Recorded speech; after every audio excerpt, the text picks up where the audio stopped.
Has Jackson State found the ultimate James Houston replacement in Nyles Gaddy? Woo, hoo, hoo. This is something I've been wanting to talk about. Let's get to it after the bumper. Stay tuned.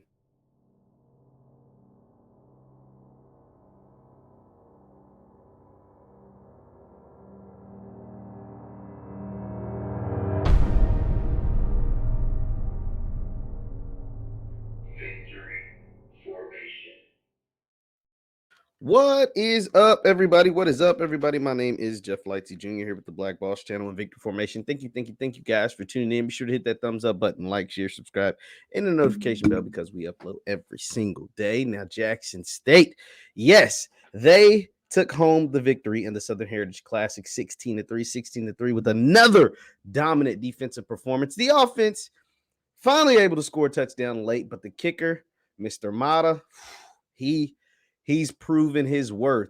Shador with the late play to Willie Sanders to kind of seal that victory. But the player of the game in my eyes was Nyles Gaddy. Nyles Gaddy has been on a tear this season already with 5 sacks on the year, including four in this game. And there's multiple reasons why Nyles Gaddy is having such a successful season. But let's talk about Nyles Gaddy because he came into Jackson State with a ton of hype. Going into the 2021 season, Nyles Gaddy, folks thought he would have the season that James Houston eventually had, the 16 and a half sacks, all the accolades, all the awards, etc., and then eventually got drafted into the NFL. Whereas Nyles, the reason why he was brought in as that guy, because one, he came early, and two, he actually went to the media day. They sent him up there with Shador Sanders. So that, and Coach Prime talked about him a whole lot. But Nyles had a disappointing season in 2021. I mean, he was the butt of a lot of jokes and a lot of criticism, including some from myself. And that is why this season I had a big arrow, a big thing pointed at Nyles to see what he would be able to do in this season. And let me show you some of the things that I'm talking about as far as Nyles in his season in 2021. So this is Nyles. Actually, this is the 2022 season. Let me pull up Nyles' statistics from 2021 and why you'll say, or some will say, including myself, that he was somewhat of a disappointment. I mean, let's take a look at it. Let me go ahead and put these headphones in, and then we're actually going to play some audio from Nyles and how he was able to dominate. So let's take a look. I mean, he only had 18. What do you have? 34 total tackles all year. 4 sacks. Just 4 sacks, 5 tackles for loss. 34 tackles, 5 tackles for loss, 4 sacks on the year. That was just disappointing. That wasn't what the folks expected from him going into being someone that they thought would be a defensive leader. And then you have another guy on the other side, James Houston, who got all the accolades, all the praise, bringing home 16 and a half sacks and all those tackles, over 20 tackles for loss. But this is what Nyles is doing so far this year. And this is what Nyles, and we're going to give you an insight the way Nyles is thinking. Look, this is what he's done so far. He's already eclipsed what he did last year. He's got 5 sacks already. That's the sack total right here. And 5.5 tackles for loss. That's more than he had all of last year. All of last year, he's already eclipsed it in 2 games. That is telling you what kind of player this guy has improved from year 1 at Jackson State to year 2. This is what you call improvement, growth, development, all of those things that are taking place at Jackson State. Now I'm going to play for you a clip of Nyles, and just to give you an insight to how he has grown as a player, why he is being so dominant, why he was able to get out there and just disrupt everything that FAMU wanted to do in week 1, because they only gave him 1 sack. But I saw at least 2 sacks, and some folks say they saw as many as 3. They only gave him 1 sack, and it is what it is.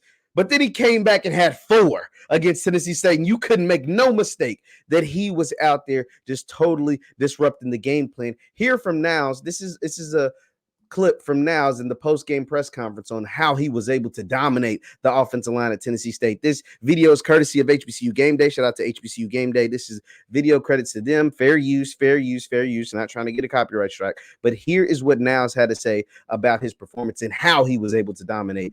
Just a short clip right here. Now, what did you see that allowed you to attack and get the 4 sacks? And so if you weren't able to hear the question was, Nyles, what did you see that allowed you to attack and have the game that you were able to have? I just went with the game plan. I practiced everything I've seen all week, watching film and just translate to the field. What did you see on film that you translated to the field?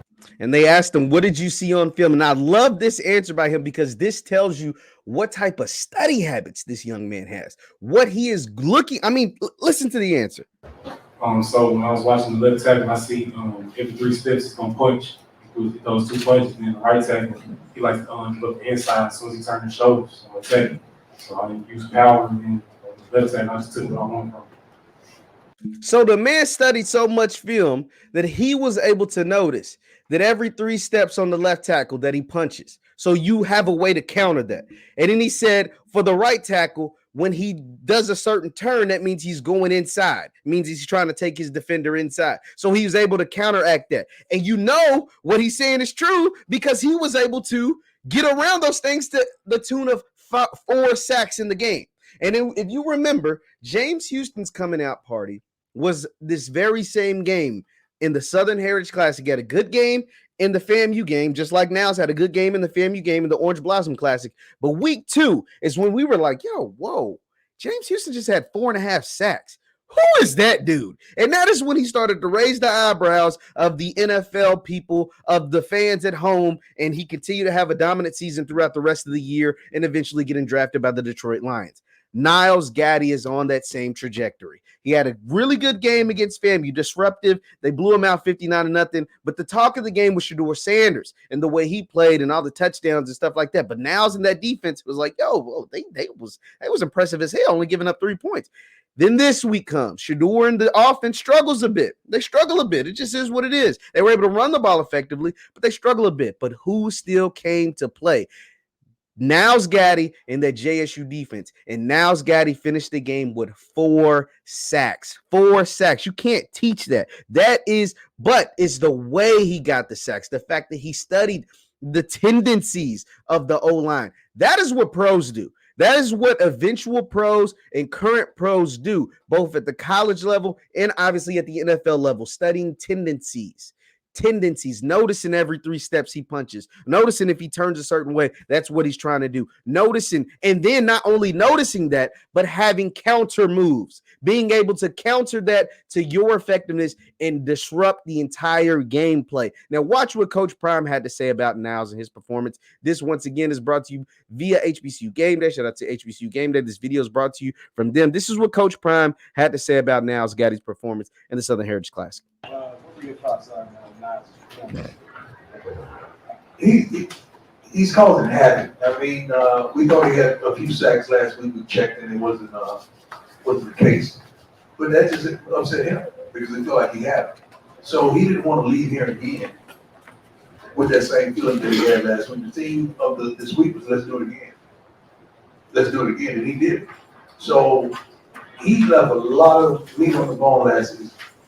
That's huge. And this is how you know that they're thinking about the disappointing season. It's okay for me to say it because Coach essentially said it. He left a lot of meat on the bone last season. Let's continue to hear what he had to say. And somebody else, and he's not happy with that. Seeing someone else clap and get all the accolades and get all the passion and data boards, no, he's not happy with that.